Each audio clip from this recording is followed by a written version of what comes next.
Lucas, capítulo 4. Evangelho de Lucas, capítulo 4.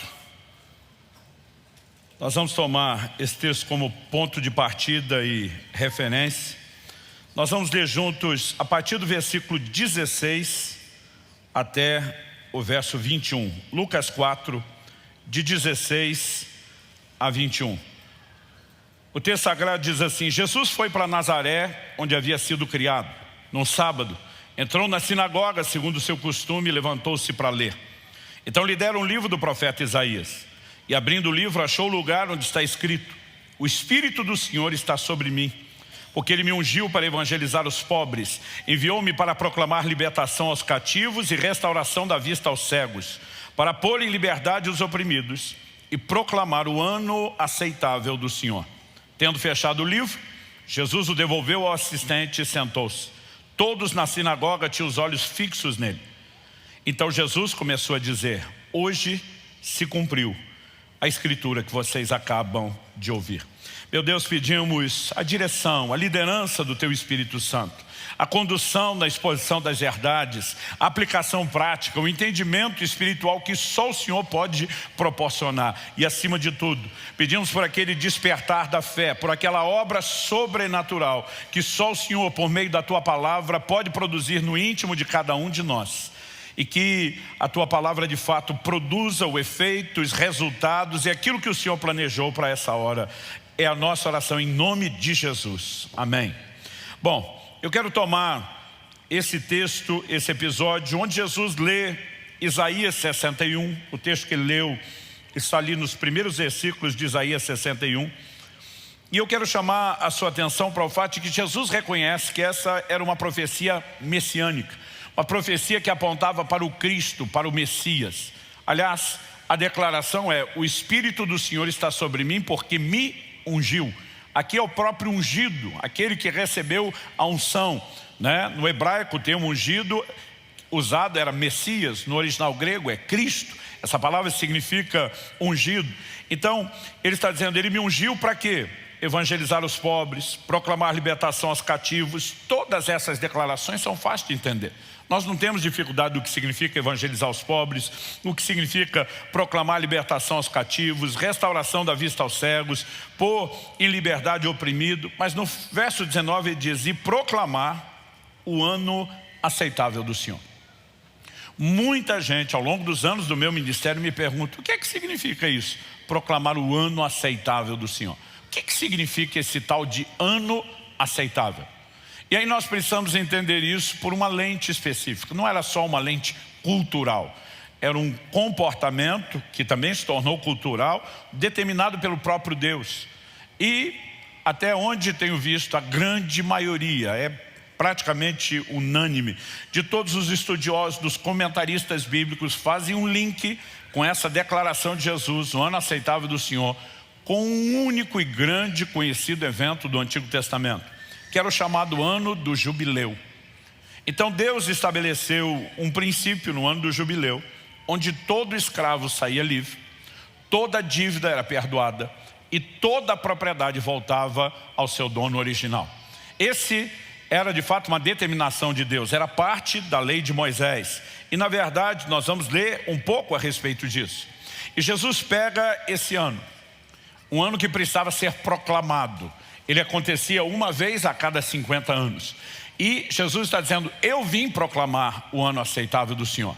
E Jesus mostra que essa atitude envolvia abrir a porta da prisão aos presos, né? Trazer liberdade aos oprimidos.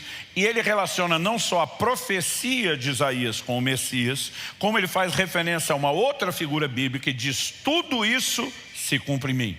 Eu sou o cumprimento dessa palavra. Eu quero conversar com vocês a respeito disso e vou repetir, enfatizar. O tema da minha mensagem hoje é o ano aceitável do Senhor. E que ano na narrativa bíblica se enquadra no que Jesus falou? Somente esse. Se você puder me acompanhar, em Levítico 25, dos versos 8 a 13, nós temos uma instrução aqui resumida sobre o ano do jubileu. Daqui a pouco nós vamos ler outros versículos para entender a figura. Ele diz assim: conte 7 semanas de anos, isso é, 7 vezes 7 anos. De maneira que os dias das 7 semanas de anos somem 49 anos. Então, no 7º mês, aos 10 dias do mês, você fará soar a trombeta. No dia da expiação, vocês farão soar a trombeta por toda a terra de vocês. Santifiquem o 50º ano e proclamem liberdade na terra a todos os seus moradores. Esse será um ano de jubileu para vocês. E cada um de vocês voltará à sua propriedade. Cada um de vocês voltará à sua família. O 50º ano será jubileu para vocês. Não semeiem o campo, não colham o que nascer por si mesmo, nem colham as uvas das vinhas não podadas, porque é jubileu. Será santo para vocês. O produto do campo vocês podem comer. Nesse ano do jubileu, cada um de vocês voltará à sua propriedade. Então, antes de entender a figura, vamos começar a entender aquilo que Deus havia estabelecido de forma clara. Havia um descanso instituído por Deus na semana. 6 dias se trabalha, o 7º se descansa. Mas o princípio do Shabá, né? A palavra no hebraico Shabá significa 7. Um descanso em 7, ele não era aplicado apenas à semana. Deus havia determinado que por 6 anos eles cultivavam a terra e o 7º ano era um ano de descanso sabático para a terra. Agora Deus está dizendo, vocês vão fazer o seguinte, vocês vão contar 7 sábados de anos. 6 anos se trabalha, o 7º ano descansa. Aí começa uma nova semana de ano. Mais 6 anos se trabalha, o sábado, o 7º ano descansa. Deus diz, quando fechar 7 semanas de 7 anos, num total de 49, o ano de número 50. Portanto, o jubileu acontecia uma vez a cada 50 anos. O ano de número 50 será o ano do jubileu.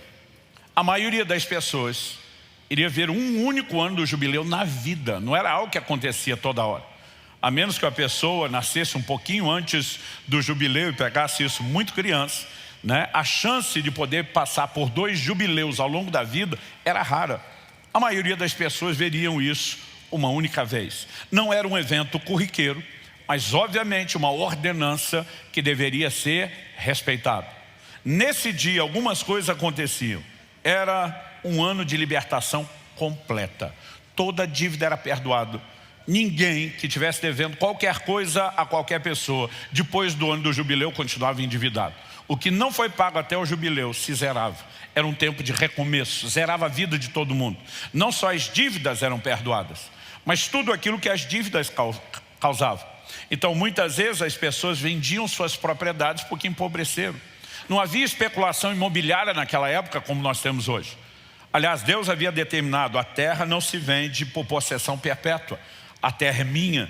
Então a cada 50 anos toda a propriedade voltava ao seu dono original. Aquele que por ter endividado vendeu o solo, a terra, o chão em que morava, agora voltaria, não só ficaria livre da dívida, mas das consequências dela, voltaria para a sua propriedade. Aquele que por conta da dívida foi escravizado, no ano do jubileu, era liberto da escravidão e agora podia voltar não só ao chão que morava, mas poderia voltar à sua família. O ano do jubileu era um ano de recomeço. E Jesus está dizendo, eu vim proclamar o jubileu de Deus sobre a vida de vocês. Ele está dizendo que aquilo que foi vivido de forma literal, uma vez a cada 50 anos. Interessante que o número 5 na Bíblia, na tipologia bíblica, juntamente com seus múltiplos, ele está relacionado à graça de Deus. E Deus estava dando um insight, uma janela, uma revelação da grande obra da graça que Jesus iria realizar. Curioso é que o dia do proclame não poderia ser outro no ano. Acontecia uma vez a cada 50 anos, mas tinha um dia certo no ano para proclamar o ano do jubileu. Que dia era esse? Os 10 dias do 7º mês. Por quê? Era o dia da expiação, o chamado Yom Kippur, figura daquilo que Cristo faria por nós. Efésios 1:7 diz que nele, em Cristo, nós temos a redenção pelo seu sangue. Todas essas figuras nos ajudariam no futuro a entender aquilo que Deus estava preparando, aquilo que Deus estava construindo. E eu quero pegar essas aplicações e relacioná-las com a obra de Jesus.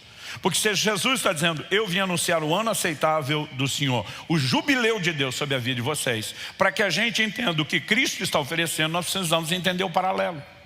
Então a primeira coisa que eu vou enfatizar aqui para você, fazendo os links com o cumprimento do que Jesus trouxe, é que era um ano de libertação completa. Mas a segunda coisa que nós vamos destacar era de que era um ano sem esforço ao trabalho. O curioso é o seguinte: 6 anos se trabalhava, os 7 descansavam. Aquilo ia repetir 7 vezes. Quando chegava o ano de número 49, ele era o ano sabático daquela última semana de anos. Mas Deus diz, quando começar os 50, ninguém trabalha de novo. Ou seja, não se cultivava a terra no ano de número 49, nem no ano de número 50. Então eles iam voltar a plantar no ano de número 51 para colher no final do ano 51. Deus disse, quando chegar o ano 48, o 6º ano da última semana, eu vou enviar minha bênção. E ela vai durar por 3 anos, para que não haja durante esse período trabalho ou esforço. Nós precisamos entender a mensagem que está por trás disso. Terceiro e último lugar, a Bíblia diz que havia necessidade de um proclame. Então eu quero falar dessas 3 coisas para que a gente possa entender o paralelo. Referindo-se aqui à libertação completa. Quando Jesus está lendo Isaías 61, ele diz que o Senhor ungiu e o enviou. Para quê? Proclamar libertação aos cativos. Essa palavra significa o quê? Os presos. Pôr em liberdade os algemados, outras traduções dizem oprimidos. Abrir a porta da prisão aos presos. Em Levítico 25:10, como nós lemos, Deus diz, santifiquem o 50º ano e proclamem liberdade na terra a todos os seus moradores. Não é para um, não é para outro, não é para a maioria. Todos têm direito à liberdade. Interessante que em Ezequiel, no capítulo 46, no versículo 17, esse ano do jubileu é chamado pelo seguinte adjetivo: o ano da liberdade. Eu particularmente gosto dessa declaração, o ano da liberdade. Agora, essa libertação envolvia 2 áreas distintas: pessoas e coisas. Então, em relação às pessoas, era um tempo de libertação da escravidão. E eu e você precisamos entender a obra de Cristo nessa perspectiva. Deus diz, nessa ocasião, cada um volta à sua família. O que era voltar à família? Saía da escravidão. E agora poderia voltar ao convívio familiar. Interessante que Deus estava dizendo não só que Ele quebraria o domínio da escravidão, mas os introduziria de volta no convívio familiar. E aí quando olhamos a obra de Cristo, Gálatas 4:7 diz assim, você já não é mais escravo, porém filho, e sendo filho, também herdeiro por Deus.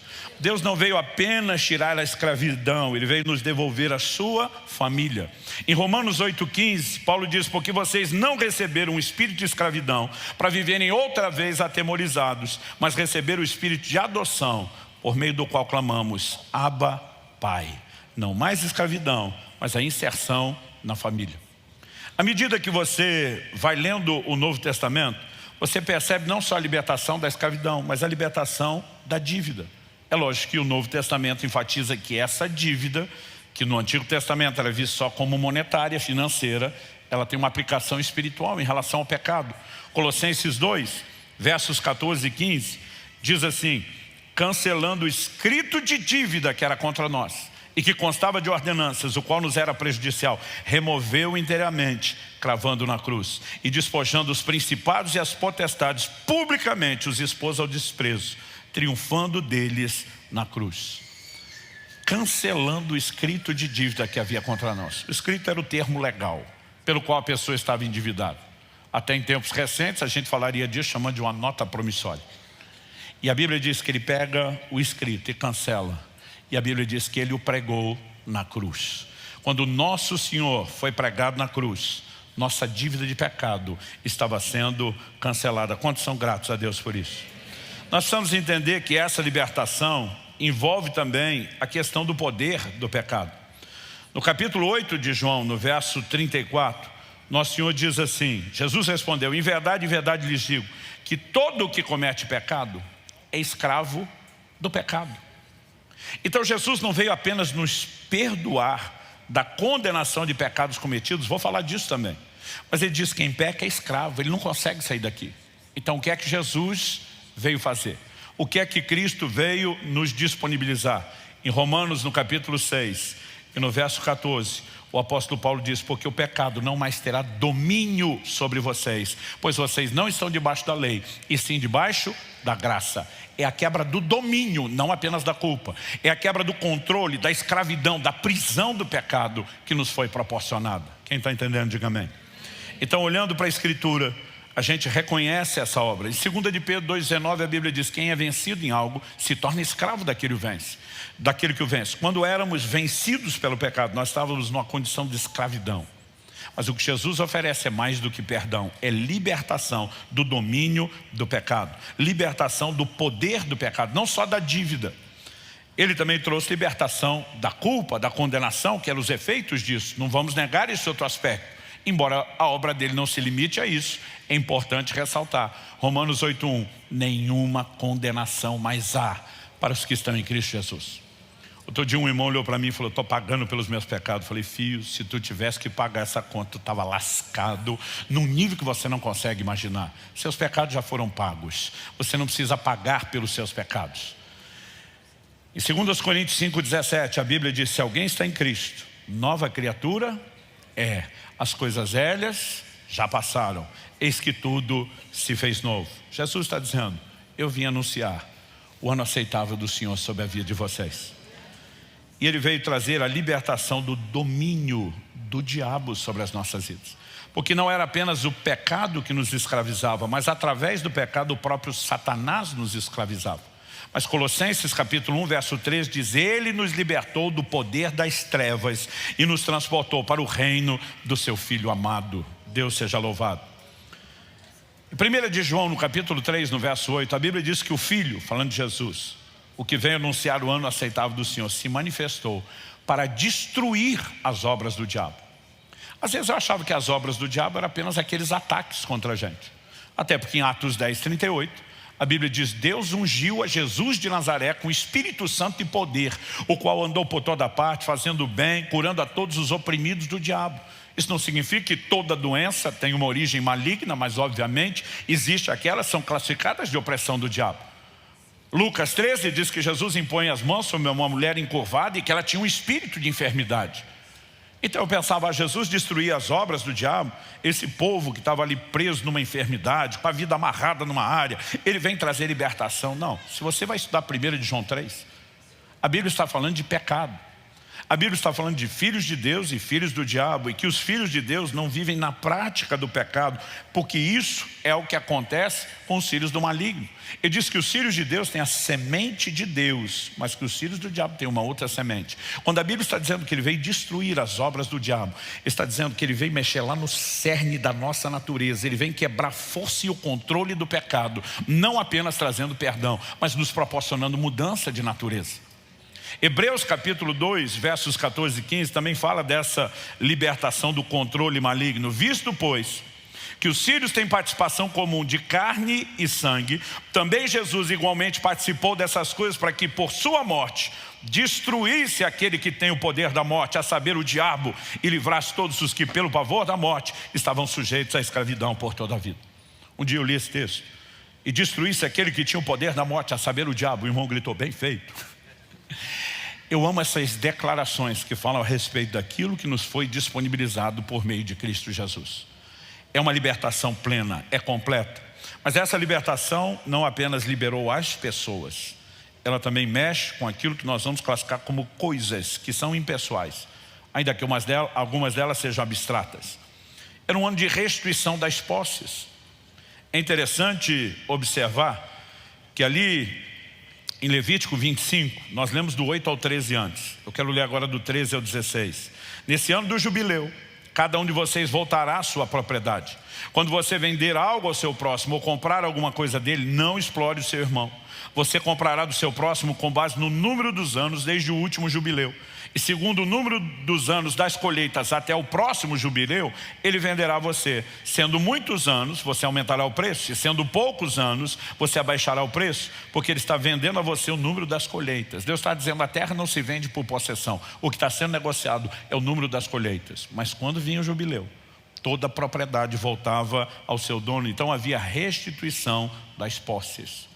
O que é que eu e você precisamos entender? Do verso 23 a 28, O Senhor volta a explicar, também a terra não será vendida em definitivo, porque a terra é minha, pois vocês são para mim estrangeiros e peregrinos. Portanto, em todas as terras da propriedade de vocês, permitam que as terras sejam resgatadas. Se alguém do seu povo empobrecer e vender alguma parte das suas propriedades, então virá o seu resgatador, o seu parente, resgatará o que esse irmão vendeu.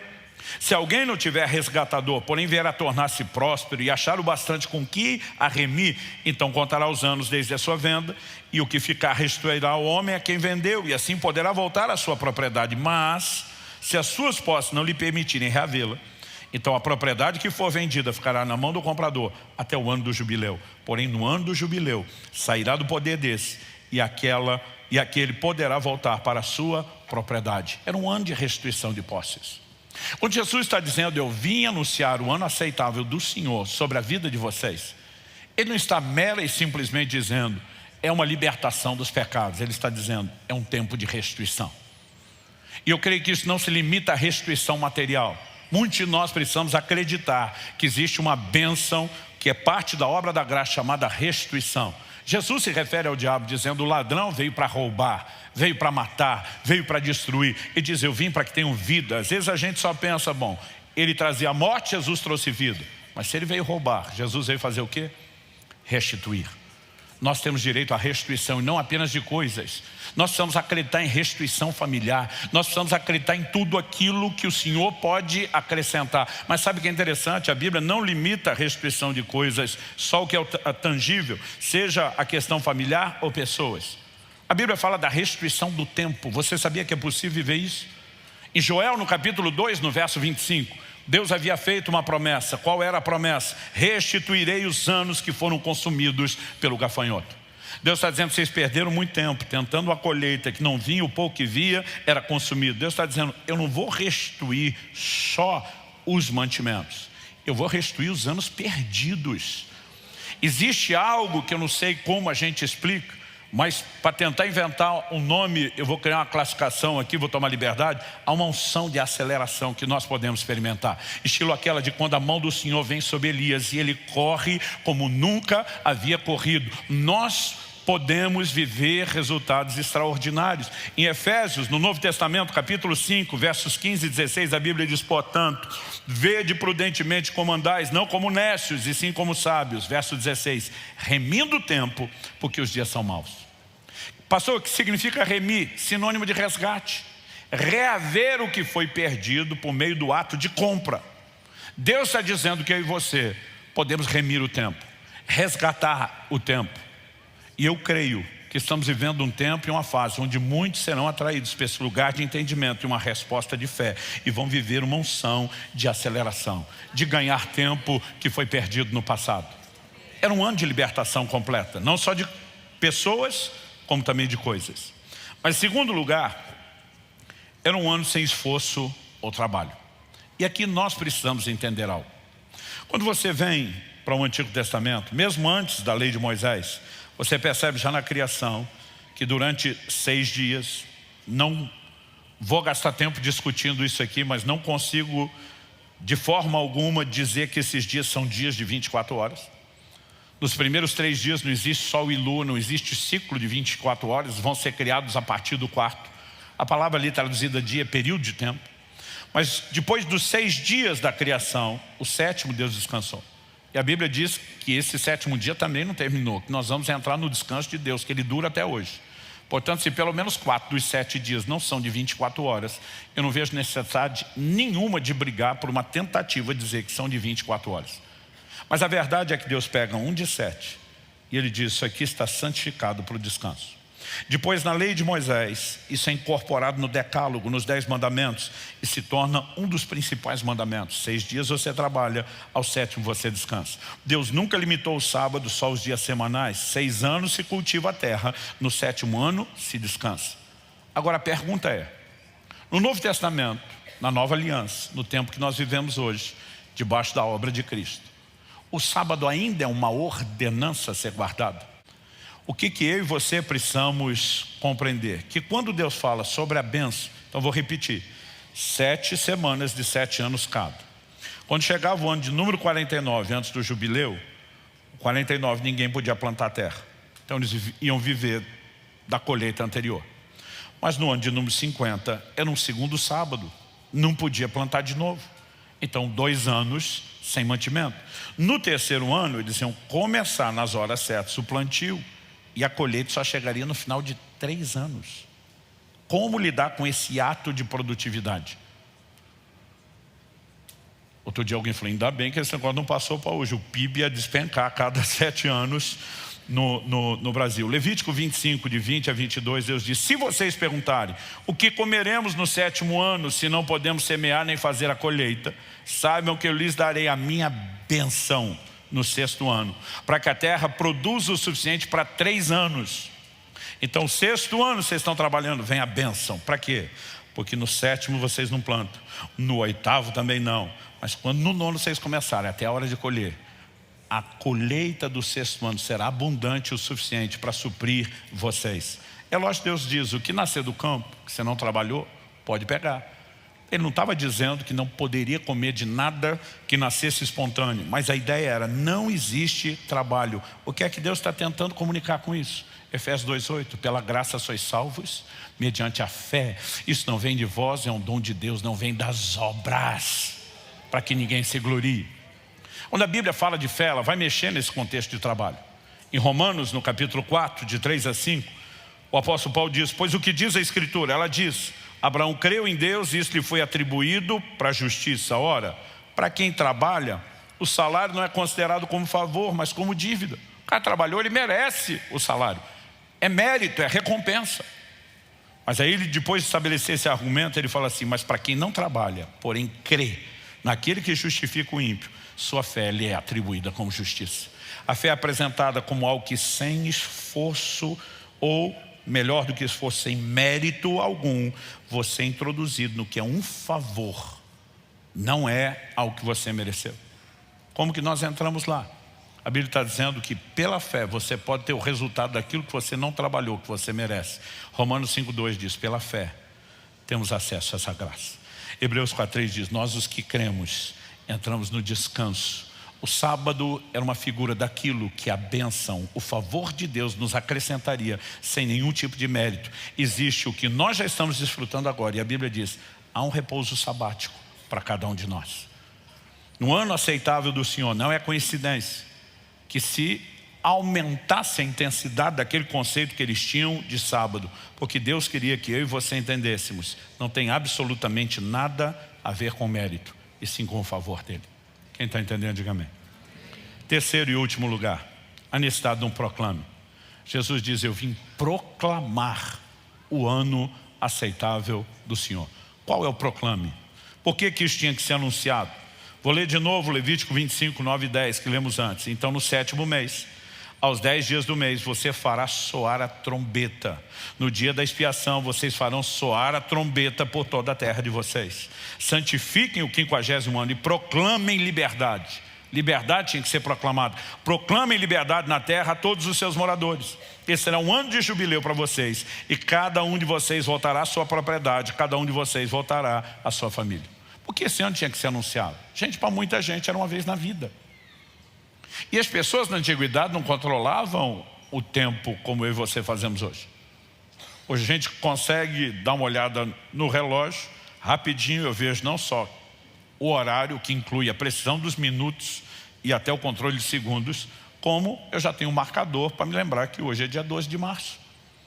A gente lida com agenda, com organização, com tarefas, mas as pessoas da antiguidade poderiam se perder na contagem do tempo. O ano do jubileu, se não fosse proclamado, poderia simplesmente chegar e alguém não tomar conhecimento disso e não poder desfrutá-lo. Então Deus está dizendo, vai soar trombeta na terra inteira. Eu quero que vocês façam barulho. Tem um dia onde começa a proclamar. Por quê? Se a pessoa não souber, ela não usufrui. E se a pessoa não souber, o camarada que a escraviza, que também não quer que ela seja liberada, talvez também não tenha nenhum interesse em compartilhar a boa notícia. Então Deus está dizendo, faz um barulho, vai para geral, agita um negócio. Esse ano tem que ser proclamado. Por quê? Porque de acordo com a Escritura, ignorância escraviza, mas o conhecimento é libertador. Em Oséias 4,16, Deus diz, o meu povo está sendo destruído porque lhe falta o conhecimento. Outro dia alguém falou, pastor, Jesus disse que a verdade liberta. Eu falei, Jesus não disse que a verdade liberta. Jesus disse, conhecereis a verdade vos libertará. O que liberta é o conhecimento da verdade. Uma verdade não conhecida não pode fazer nada por ninguém. O conhecimento da verdade liberta. A verdade sozinha, sem ser conhecida, não. E o que é a necessidade do proclame em termos práticos? A palavra de Deus precisa ser anunciada. A mensagem do Evangelho tem que ser compartilhada. Esse é o momento que eu esperava que vocês falassem um amém, alguma coisa do gênero. Atos 5, de 17 a 20, diz assim, levantando-se, porém, o sumo sacerdote e todos os que estavam com ele, isso é, o partido dos saduceus, ficaram com muita inveja, prenderam os apóstolos e os recolheram à prisão pública. Mas de noite, um anjo do Senhor abriu as portas da prisão e levando-os para fora, disse-lhes, vão ao templo e digam ao povo todas as palavras dessa vida. Os saduceus vão silenciar, vão botar na prisão. O anjo vai lá e diz, o quê? Vaza, vão anunciar ao povo as palavras dessa vida. Ele não estava preocupado apenas se a liberdade dele está sendo cerceada. O anjo enviado por Deus está dizendo, faz barulho, corra a terra, o proclame tem que acontecer, a mensagem tem que ser pregada. Em Atos, no capítulo 10, no verso 22, quando as pessoas que Cornélio envia de Cesareia de Filipe até Jope, onde Pedro está, chegam e vão explicar o que é que aconteceu, a visão do anjo que Cornélio teve, eles dizem assim, então disseram, o centurião Cornélio, homem reto e temente a Deus, e tendo bom testemunho de toda a nação judaica, foi instruído por um santo anjo a mandar chamar você para a casa dele e ouvir o que você tem a dizer. O apóstolo Pedro, falando das coisas ligadas à salvação e à redenção, diz coisas essas para as quais os anjos gostariam de atentar. Alguns apresentam proclamar. Os anjos queriam, como mensageiros que são, serem os portadores das boas novas. Deus disse, não, quem faz isso são os próprios santos. Então o anjo vem e fala para o Cornélio, eu vou dizer onde você acha o pregador, porque eu mesmo não posso pregar para você. O outro anjo vem, abre a porta e diz, vaza, vão pregar, porque se a gente não pode fazer, vocês não vão ficar fazendo corpo mole dentro da prisão. Deus quer que a mensagem corra por toda a terra, que todos os moradores da terra possam ouvir. 1 Timóteo 2,4, Deus deseja que todos se salvem, cheguem ao pleno conhecimento da verdade. A pergunta é, como podem conhecer a verdade? Em Romanos 10, no verso 13, Paulo diz, todo aquele que invocar o nome do Senhor será salvo. Ele está fazendo a citação bíblica. Mas ele faz a pergunta, como porém invocarão aquele em quem não creram? E como crerão naquele de quem nada ouviram? E como ouvirão se não há quem pregue? E como pregarão se não forem enviados? Como está escrito, conformosos são os pés dos que anunciam coisas boas. Então vamos lá, invocou o nome do Senhor é salvo. Mas como vai invocar para ser salvo se não ouviu? Como vai ouvir se não tiver quem pregue? Então ele volta fazendo o caminho contrário. Para invocar o nome do Senhor, ele está dizendo tem que crer. Para crer tem que ouvir. Romanos 10,17 diz que a fé vem por ouvir. Para ouvir tem que ter quem pregue. E para que haja quem pregue, tem que ser enviados. Então é parte da missão da igreja ficar cutucando e provocando todos os santos, lembrando eles, nós temos uma responsabilidade, proclamar essa mensagem em toda a terra. Nós não podemos guardar isso em silêncio, é o ano aceitável do Senhor.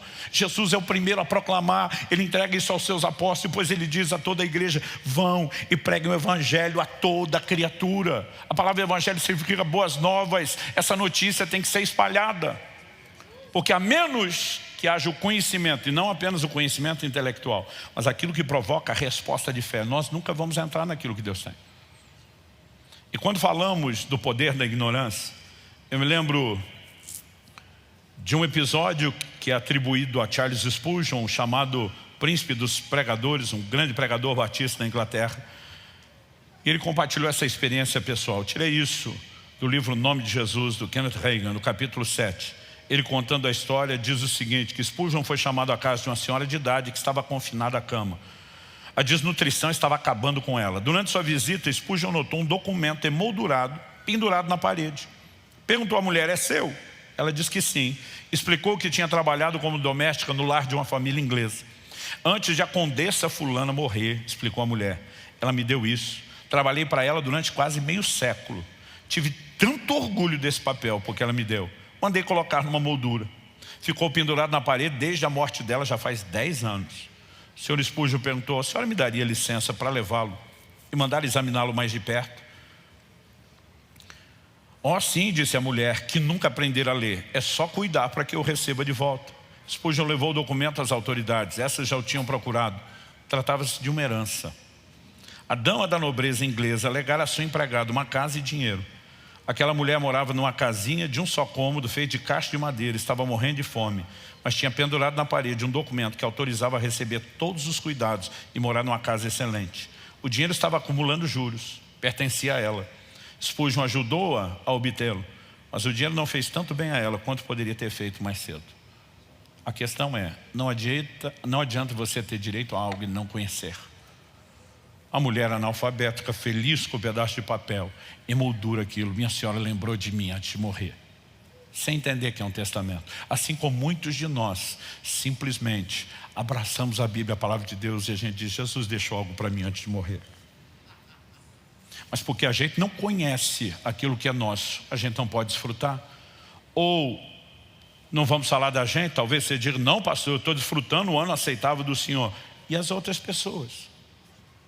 E o restante dos seus familiares, conhecidos, amigos, companheiros de trabalho? Por que é que eles não têm direito de conhecer aquilo que lhes pertence, aquilo que é deles? Eu queria que você pudesse considerar comigo, e aqui eu quero concluir e terminar, só na perspectiva bíblica, só é livre quem quer. Em Deuteronômio 15, por exemplo, nos versículos 16 e 17, Deus diz: quando chegasse, fosse o ano do jubileu, ou qualquer outro momento de libertação, por exemplo, quando o judeu é escravizado por outro, 6 anos, no 7º saía livre. Quando chegava a hora de ser livre, ele podia escolher não ser. Ele disse: não quero ser livre, quero ficar de escravo aqui com o meu senhor. Ele ia ter que furar a sua orelha, seria conhecido como servo da orelha furada, porque escolheu ficar na escravidão, porque ninguém é obrigado a sair dela, mas tem direito. Isaías 61, Jesus diz: eu vim abrir a porta da prisão ao preso.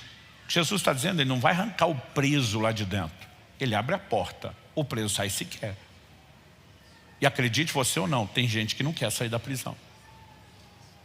Então, embora a gente não possa obrigar ninguém a sair, a verdade é que quanto mais conhecimento, entendimento e clareza existe sobre a libertação, melhor é o discernimento e a capacidade de decidir não permanecer dentro da prisão, mas optar por sair. Eu já vi inúmeras histórias, e não só vi histórias, já vi gente fazer isso. Eu comentando, passarinho lindo, tal. Eu falei, fico com dó dele ficar preso aí dentro. A pessoa falou, mas ele fica porque quer. Eu falei, não, ele fica porque você prendeu. Ele falou, eu te provo. Vai lá e abre a porta da gaiola. E o bicho não sai. Ele falou, isso aqui tentei libertar há muito tempo. Ele provavelmente já foi criado aqui em cativeiro. Está assustado com o mundo lá de fora. Eu não sei qual é a razão, mas não sai daqui não. Isso aqui pode ficar aberto o tempo todo. Eu falei, então por que você fecha a porta? Ele falou, porque o gato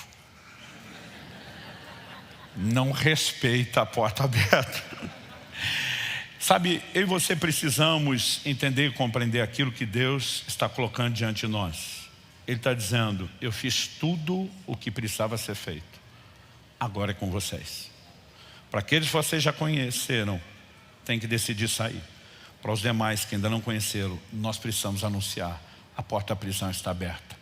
O ano aceitável do Senhor não só foi concretizado, Jesus veio para proclamá-lo. Libertação de pessoas, libertação das coisas, o ano do favor de Deus, tudo aquilo que entramos, não por causa do nosso mérito, mas por causa do favor e da graça de Deus, mas que precisa ser proclamado.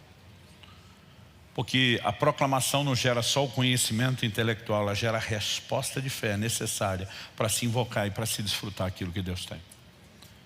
Eu queria que você fechasse seus olhos por um instante.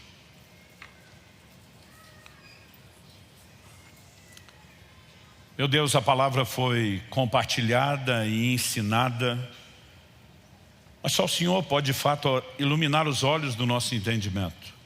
Só o Senhor pode trazer mais do que mera compreensão intelectual, e nós oramos por isso nessa hora.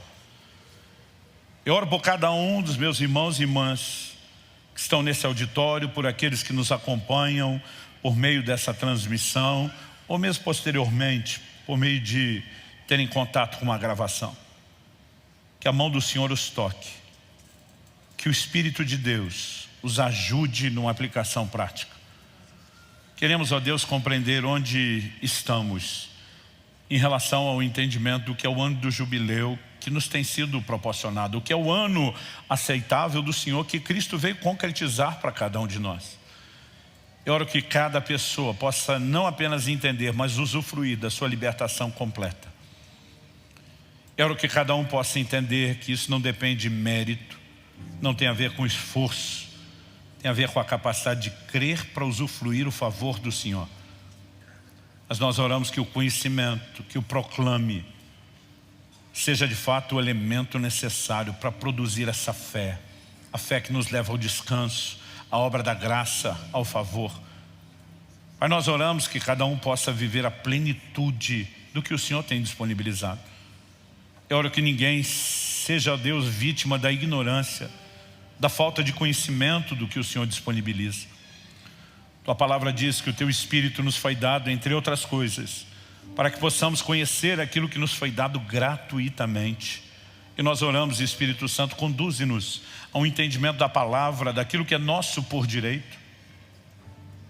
Mas também nós oramos por um despertamento da nossa responsabilidade de proclamar a outros. Que possamos, ó Deus, fazer alarde, que possamos fazer barulho para todos os moradores da terra. Que a verdade não seja guardada em silêncio, privando muitos de usufruir aquilo que sempre foi a sua intenção. Ajuda-nos na aplicação pessoal da nossa própria libertação. Ajuda-nos na aplicação pessoal do acesso à bênção e o favor sobre as nossas vidas. Mas ajuda-nos também a aplicar isso na responsabilidade que temos recebido do Senhor de compartilhar com outros. Nós clamamos em nome de Jesus. Estende a tua mão. Toca as nossas vidas.